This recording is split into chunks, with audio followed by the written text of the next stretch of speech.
ยินดีต้อนรับเข้าสู่ช่องเปิดชาแนลเนาะวันนี้มารอตลาดอีกวันหนึง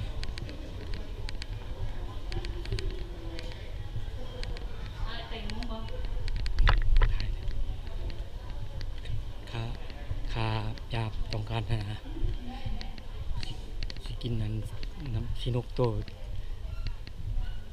เก่าให้ไม่ได้สิมาจอบเบิ่งมาบอก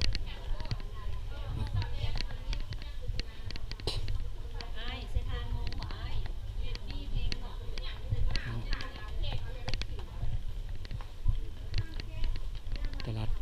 ตลาดกลับมาคือคักขึ้นคือเขาเลยนะครับเพราะว่าเปิดได้หลายมื้อแล้ว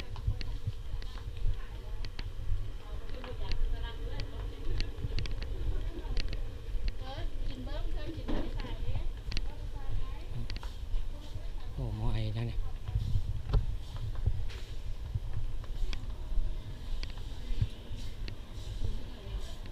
ซื้อยังไง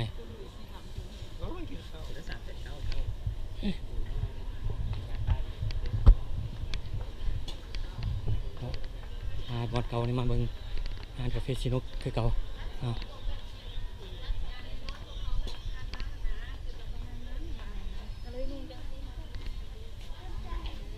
คนเริ่มมาหลายแล้วคน เริ่มมากับน้ำหลายมารอตลาดหลายแล้วอ้าวเปิดอยู่วะแหละเดี๋ยวปิด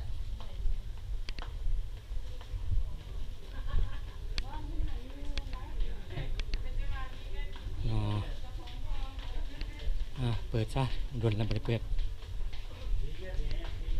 เนี่ยโอ้เปิดเพลง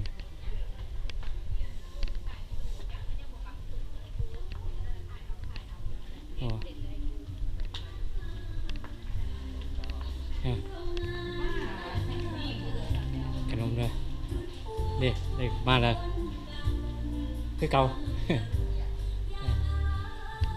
นี่ละอาหารอยากกินนะรอจนเมื่อยจังเลย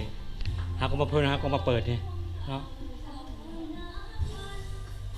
มาวันนี้ขอปิดคลิปไปเพียงเท่านี้เด้อขอบคุณขอบใจเด้อ